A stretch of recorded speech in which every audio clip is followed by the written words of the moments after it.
Olá, pessoal.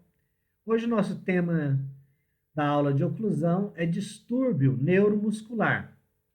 É um assunto extremamente importante para nós, cirurgiões dentistas, pois vai correlacionar os sinais, os sintomas que o paciente sente à oclusão que a gente pretende tratar do nosso paciente.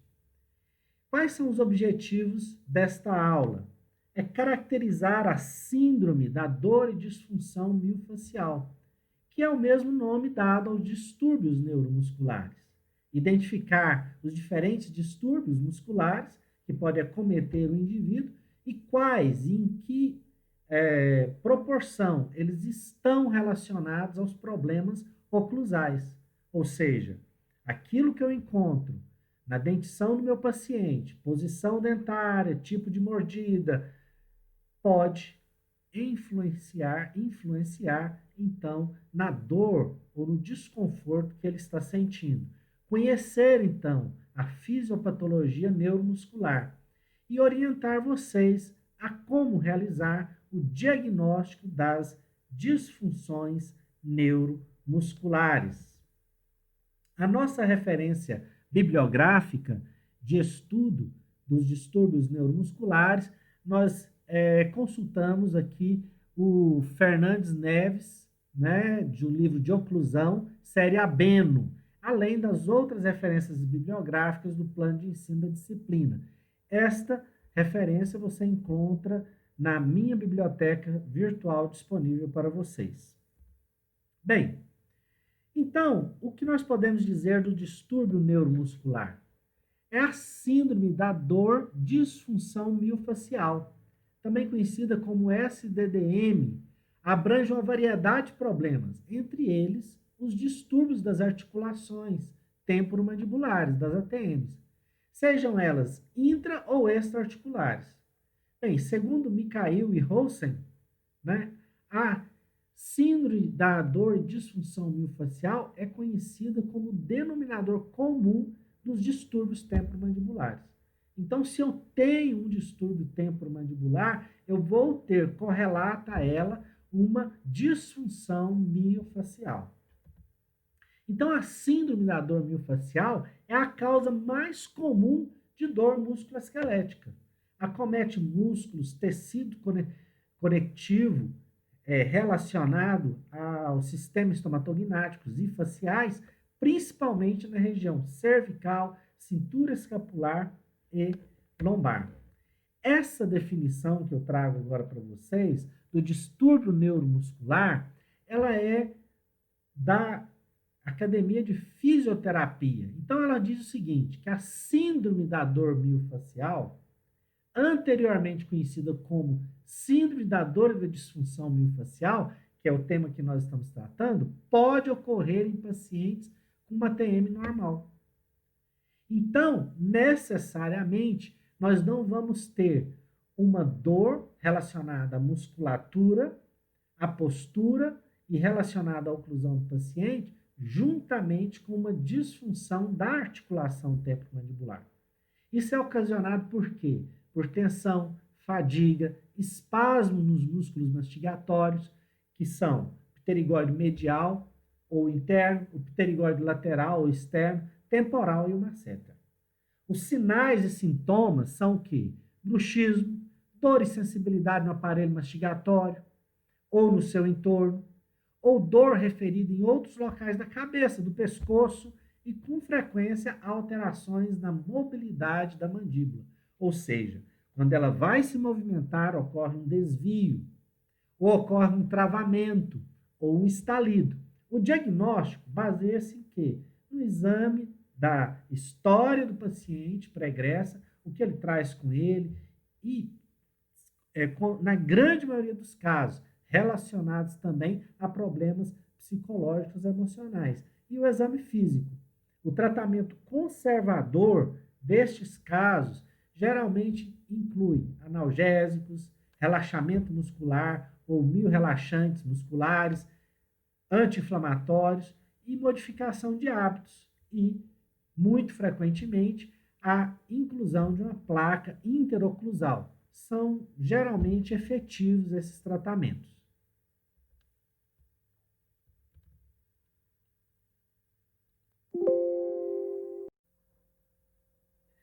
É importante nós salientarmos também que os distúrbios neuromusculares, eles devem ser tratados por uma equipe multidisciplinar, observando várias características relacionadas ao, ao paciente, né? Não é possível nós pegarmos e observarmos o paciente apenas da ótica odontológica, mas também dos aspectos musculares e fisioterápicos da doença, além dos problemas médicos, que às vezes está relacionado à parte psicológica do paciente, ao estresse que o paciente enfrenta.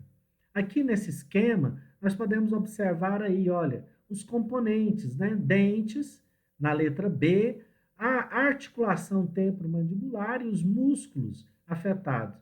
E um desvio, um distúrbio na articulação temporomandibular pode afetar qualquer uma desses elementos do sistema estomatognático. Então, na verdade, nós temos que ter uma visão holística do problema e sempre que o paciente nos chega relatando dor ou chega com um problema oclusal, nós podemos investigar se há uma correlação muscular de dor ou articular relacionada a esse problema oclusal. Bem, só para nós pegarmos e resgatarmos a causuística dessa situação, do problema dos distúrbios neuromusculares e da dor de disfunção miofascial, nós podemos ver aqui que a Mary Nilsson, né, fez um estudo em aproximadamente 200 jovens suecos, né, e publicou esse artigo sobre a confiabilidade, validade, incidência e impacto dos distúrbios da dor temporomandibular em adolescentes. Então, veja só os relatos dela, entre jovens de 12 a 19 anos, desse contingente de jovens da Suécia, de uma cidade da Suécia, que foram examinados, foram 200 pacientes. Desses 200 pacientes que foram examinados aleatoriamente, 4,2% dos jovens apresentavam algum distúrbio temporomandibular, sendo mais comum nas mulheres. Nesse outro artigo de 2012, do Bora Bages, né, diferenças de gênero na prevalência de sinais e sintomas de distúrbios da articulação temporomandibular, um estudo retrospectivo com 243 pacientes na faixa etária já de 41 anos, ele também observou que a maior prevalência é entre mulheres e maior frequência de dor no músculo temporal. Então, é muito frequente nós termos uma situação onde o paciente relata dor de cabeça, e essa dor de cabeça está relacionada, então, a uma disfunção temporomandibular. Nesse outro artigo, aqui de 2010, Ilza Machado, da PUC de São Paulo, estudou 20 mulheres da média da faixa etária de 22 anos e 85% delas apresentaram distúrbio temporomandibular, com distúrbios auriculares relacionados. Então, todas as 20 mulheres apresentavam um distúrbio temporomandibular. E das 20 mulheres, 85% tinham correlacionado um distúrbio auricular, ou plenitude auricular, em 50% dos casos, 35% zumbido e 10% apresentavam vertigens.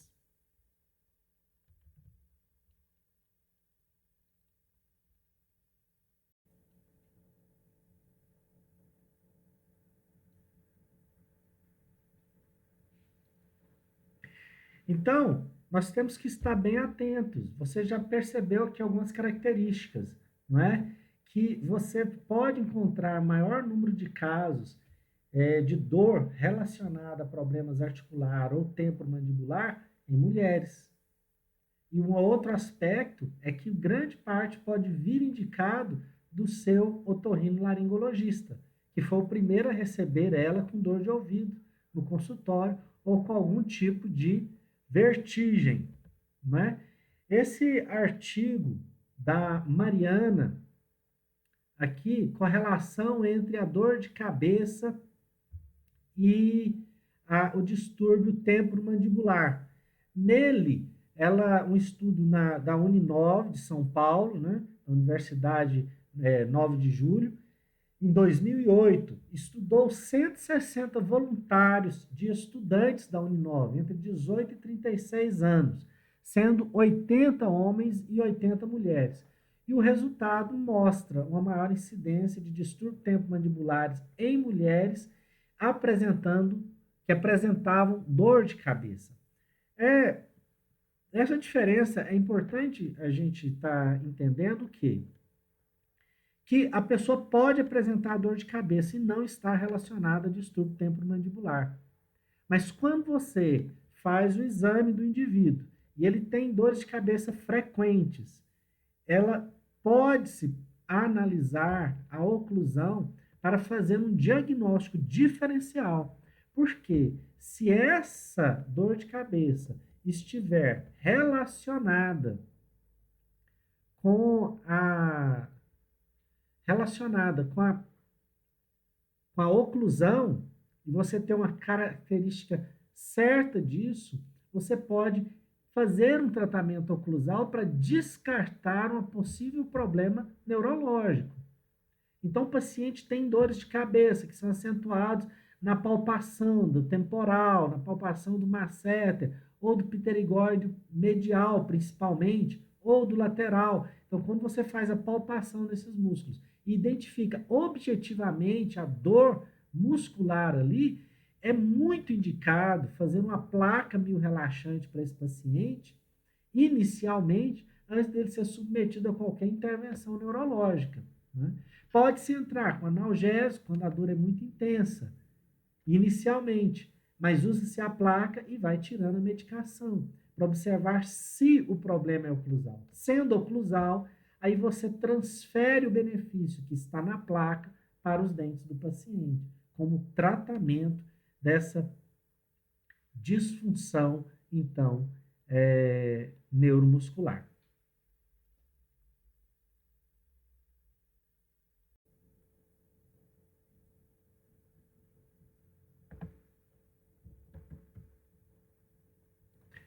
Então, para nós podermos iniciar esse estudo, é muito importante conhecer um pouquinho da história das disfunções neuromusculares, né? E para isso nós vamos fazer uma recapitulação. De onde surgiu essa ideia de que a oclusão pode ter uma relação em alguns problemas miofaciais musculares correlatos e por que isso foi se consolidando.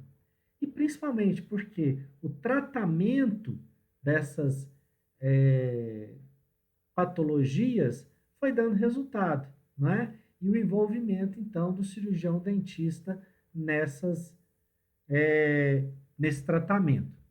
Então, olha só, a história toda começa em 1918, com Pretzel, que ele reconheceu que a perda dos molares e de pré-molares promovia movimentos condilares para distal, que resultava em pressão direta na tuba auditiva e nas estruturas adjacentes ao nervo aurículo temporal.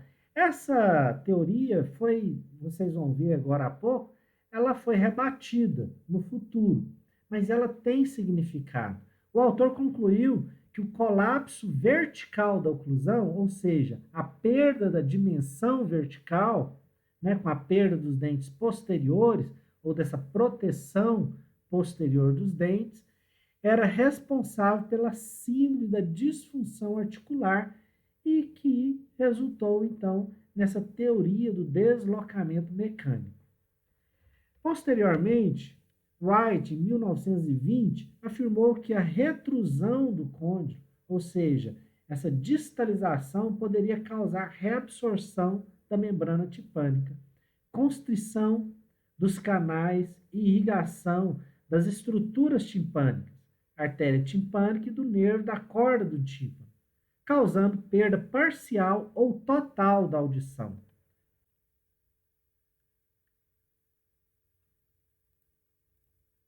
Em 1934, Colstein, um otorrinolaringologista norte-americano, ele publicou uma teoria segundo a qual a perda dentária posterior causaria um sobrefechamento mandibular. Já falado lá por Prences, em 1918, né, mais de 100 anos atrás, resultando em pressão dos côndilos sobre as estruturas retrocondilares. Essa pressão, principalmente sobre vasos e nervos auriculotemporais e o meato acústico externo, resultaria em sintomas como a diminuição da audição, zumbidos, dor dentro e ao redor da região auricular e tonturas. Nós vimos isso no artigo da PUC, publicado recentemente, né? Que eu acabei de mostrar para vocês. Esses sintomas ele chamou de síndrome de Colstein. Em 36, ele aumentou alguns sintomas a esta síndrome, como a herpes, glossodinia, neuralgia glossofaríngea e trismo. Vejam bem como que a patologia ela pode se agravar, né? E eu tenho relatos e tenho experiência, inclusive, no consultório, de pacientes trismados por problemas oclusais. E aí você precisa intervir. Em 1951, Zimmermann já trouxe uma contestação à proposta de Colstein. Já, sim, apesar de Colstein ser apoiado por muitos autores, em 51 Zimmermann escreveu: é evidente que, do ponto de vista anatômico e funcional, apenas um grupo de sintomas da síndrome de Colstein tem uma base de relatos aceitável, como, por exemplo, neuralgia do trigêmeo e do occipital. Todos os outros sintomas, às vezes, podem ser questionados. Podem ser questionados não porque não estão relacionados a problemas oclusais ou distúrbios temporomandibulares, mas também porque eles podem estar relacionados a outros tipos de desencadeadores, né? Em 59, Schertz, né, considerou as anormalidades oclusais apenas como um fator contribuinte ao desenvolvimento da síndrome e dor disfunção temporomandibular. Ele percebeu que tanto as predisposições psicológicas quanto as fisiológicas eram mais importantes que os fatores precipitadores por si só. Então, olha só, há necessidade de outros fatores. Por isso, às vezes, uma doença, uma dor, ela é idiopática na face. Temos que fazer uma boa anamnese, observar bem o exame clínico histórico do paciente para podermos fechar o diagnóstico com toda certeza. Observar todos os fatores desencadeadores é muito importante, principalmente se o paciente estiver sobre algum estresse, né? De acordo com esses estudos, né, ele considerou que a síndrome da dor da disfunção miofascial aparecia primeiramente em pacientes que têm algum tipo de predisposição para essa doença, como, por exemplo, essas doenças correlatas, ou algum tipo de mudança proprioceptiva. E aí, nós temos que entender que essa observação dos gatilhos desencadeadores da doença são muito importantes. Então, você pode ter fatores desencadeadores de síndrome neuromusculares iniciais e, posteriormente, você ter distúrbios oclusais, causados pela alteração habitual do paciente. Em 69, Laskins propôs a revisão da síndrome e da dor da disfunção. ele escreveu um texto. Aí esse texto eu acho importante assim a gente trazer ele. Diz o seguinte: embora os fatores mecânicos relacionados à oclusão possam algumas vezes causar essa condição por produzirem superextensão ou supercontração muscular, nossas investigações indicam que a fadiga muscular é a causa mais frequente encontrada de tal espasmos. Olha só. Então ele já começou a perceber, por exemplo, que o trismo ou dor estavam relacionados à fadiga muscular e poderia ser causada pela oclusão, poderia ser causada por estresse, por apertamento dental e outro. Aí ele continua: essa fadiga aparece predominantemente relacionada a hábitos orais psicologicamente motivados, persistentes e aliviadores de tensão. Aí aqui a gente já pode incluir o bruxismo, né? Assim, temos a síndrome da dor e disfunção da TM, considerada essencialmente como doença funcional psicofisiológica com mudanças orgânicas, a qual pode ser notada secundariamente nos dentes e na articulação. E aí vocês vejam que nós temos então agora uma alteração oclusal como resultado secundário de outras alterações. Para salientar o papel desempenhado pelos músculos, é sugerido o termo síndrome da dor e disfunção miofacial, como mais apropriado para descrever essa condição.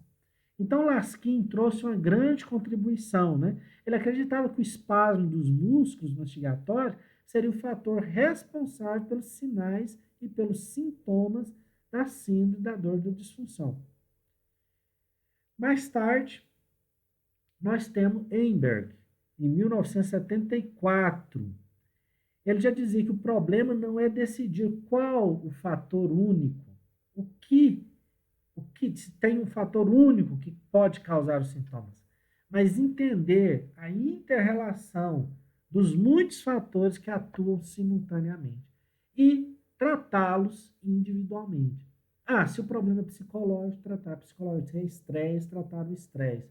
Se é muscular, tratar o muscular. Se é oclusal, tratar o oclusal. Se é na articulação temporomandibular, malformação e etc., tratar. Né? E aí, e assim por diante. Entender qual é essa inter-relação. Mikhail e Rosen, 1980, já, olha só, já está pertinho, né? 40 anos. Para cá. Eles já diziam que os espasmos musculares podem ser iniciados de 3 maneiras: sobreextensão, sobrecontração e fadiga muscular.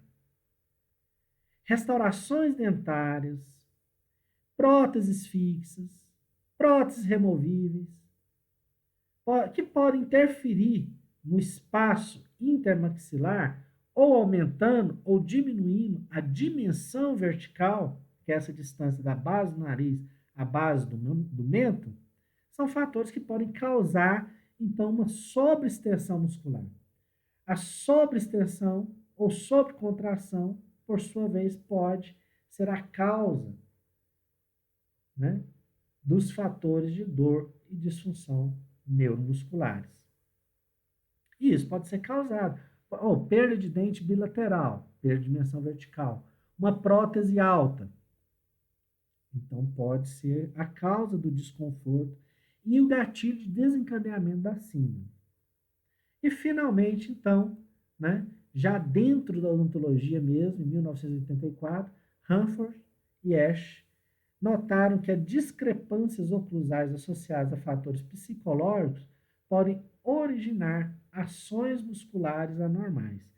E o fator-chave da adaptação do indivíduo aos distúrbios oclusais é determinado pelo seu estado psicológico. Pode-se observar que após este breve histórico, né, a gente entende como é complexo o nosso assunto. A síndrome da dor disfunção miofacial tem uma etiologia assim, multifatorial. E o profissional precisa estar atento a cada uma dessas características.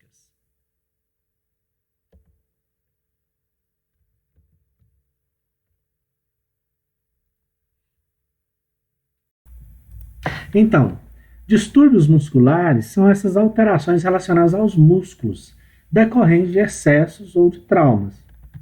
Nós podemos ter as dores de origem muscular, e elas são as mais frequentes causas de desconforto na cabeça e no pescoço. Então, uma regra geral é a seguinte: o paciente chegou, ele apresenta dor na face, no ouvido, nas regiões do sistema estomatognático, é necessário fazer um exame dentário. Se não tiver nenhuma causa de dor de dente, a dor é muscular, né? Então, isso já é uma regra. Então, caso se prove o contrário, a dor é muscular. Que tipos de dores que nós temos? Aguda e crônica. A aguda, ela se divide em contratura muscular protetora, mioespasmos e a miosite.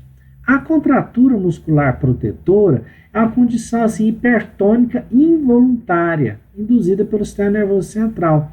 Então, o músculo ele fica contraído, segurando, né, involuntariamente determinada estrutura no sentido de protegê-la, né?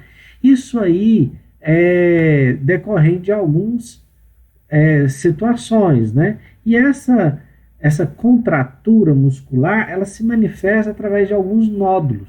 Então é muito comum nas costas você ter contraturas musculares e conseguir localizar através desses caroçozinhos, né, que você tem aí nas costas. Isso pode acontecer nos músculos da mastigação. Causado por quê? Por uma trauma local, por exemplo, injeção anestésicos locais, uma abertura prolongada da boca durante um tratamento extenso de odontologia.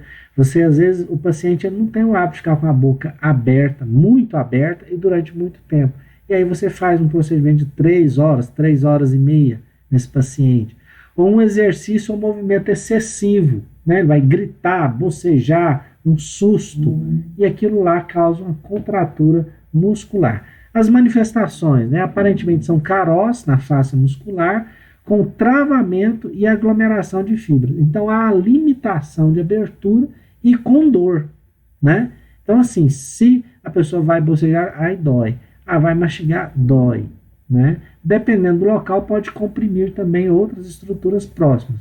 A duração disso são poucos dias e pode evoluir para o mioespasmos, que é um outro tipo de dor aguda, se não for tratado os sintomas. Os sintomas são próximos ao ouvido, no palato, podem causar, além da dor, dependendo da aproximação e sensação de enchimento, em um ou ambos os ouvidos a vertigem, né, o desequilíbrio oclusal, e pode causar uma artrite degenerativa no músculo. Então, olha só, você vê que tem que se descobrir a causa, né? Qual o tratamento?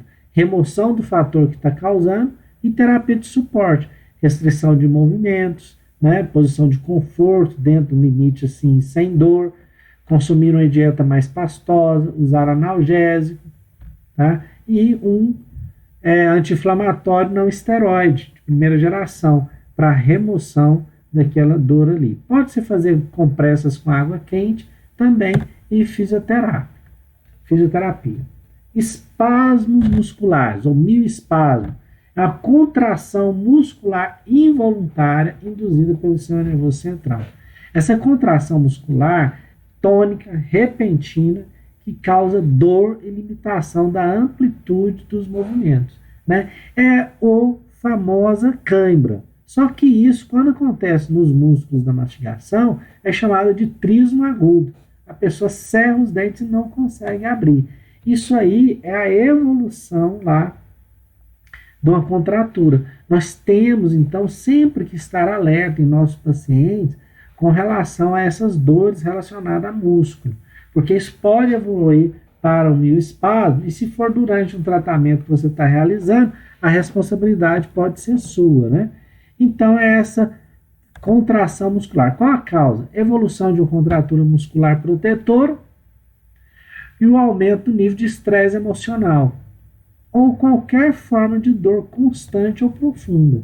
né? A manifestação semelhante a uma cãibra causa encurtamento involuntário do músculo, com muita dor, podendo diminuir ou até desaparecer com o músculo em repouso.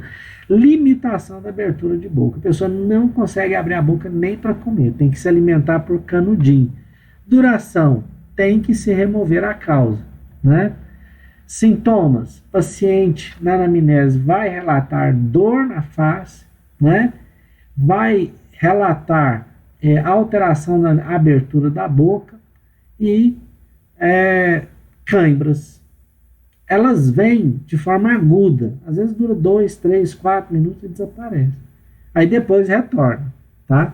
Tratamento direcionado ao sistema nervoso central, restrição de movimentos mandibular, uso de placa oclusal, a placa miorrelaxante é um bom tratamento. Se for durante a crise, a gente vai optar por um Fronplatô, que é uma plaquinha que vai só de canina a canina, e analgésicos e anti-inflamatórios não esteroides e a fisioterapia.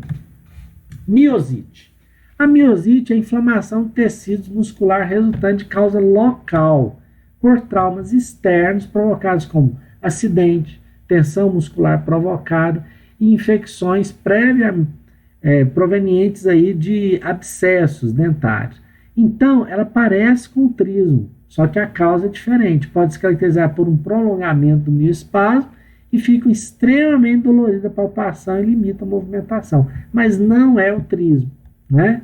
Não é o trismo. Qual o tratamento? Placa miorrelaxante, anti-inflamatório e analgésico.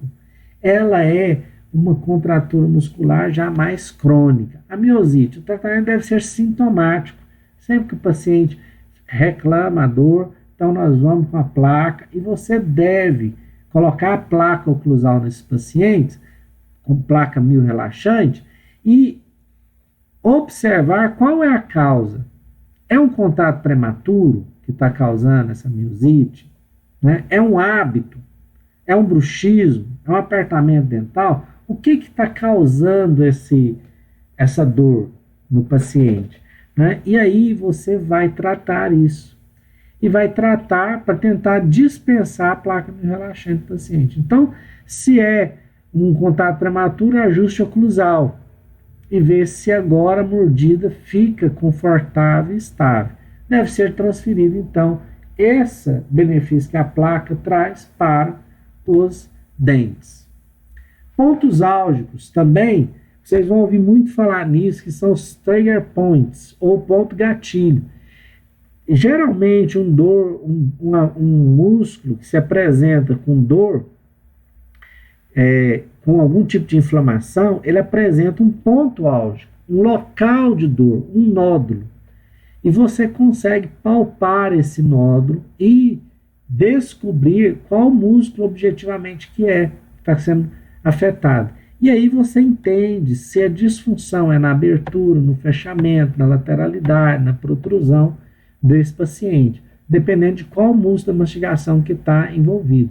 Então, há necessidade de entender qual é a musculatura no caso, né? O distúrbio neuromuscular, então, ele se caracteriza pelo colapso do sistema estomatognático devido à dor muscular e ao desenvolvimento da patologia não tratada. Então, ele tem lá um estresse emocional correlacionado com contato prematuro ou um hábito parafuncional. Tudo isso junto gera um colapso do sistema estomatognático envolvendo o sistema nervoso central e a hipertonicidade muscular.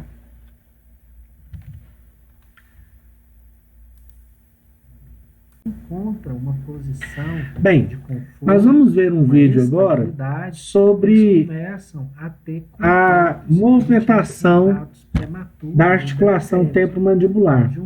Bem, nós temos a movimentação normal e habitual do paciente. Quando o paciente não possui ela, ele entra numa situação de desconforto e o sistema nervoso dele fica procurando uma posição mais adequada. Olha só, e com isso, ele começa a desgastar as pontas das cúspides. Olha só, nessa animação a gente vê quais os locais mais predisponentes para esse desgaste. Então, E aí é o bruxismo, né? Ou apertamento dentário. O paciente vai deslizando até que desgasta e também perde a dimensão vertical. Tudo isso leva a um agravamento da doença, né? Para isso, nós precisamos montar no articulador, que é a técnica que vocês já conhecem. Retira-se todas as medidas da boca do paciente, né? Observando a posição espacial da sua maxila através do arco facial, né? Ver a distância intercondilar, ver a inclinação do plano de Camper e das curvaturas. Então você registra essa posição no arco facial e transfere para o articulador semi-ajustável, né? Com o articulador semi-ajustável montado, então você consegue fazer um planejamento de reabilitação para a boca desse paciente que perdeu as estruturas dentárias. Então, uma vez montado no articulador, você vai ver lá assim, o que perdeu de estrutura dental e vai então fazer um enceramento diagnóstico. Você vai devolver para esses dentes, através da escultura dental, qual foi a estrutura que se perdeu. E vai então esculpir o formato do dente e devolver para esse paciente a dimensão vertical que ele perdeu e o engrenamento dentário. Então é necessário fazer um minucioso estudo. Olha só, você também, nesse sistema de mocap, você faz o planejamento das facetas estéticas e você faz uma reabilitação estética para esse paciente. E aí, o sistema nervoso, a autoestima do paciente, tudo isso é recuperado nesse tratamento. Veja bem que a montagem no articulador é apenas um dos passos essenciais para a reabilitação do paciente.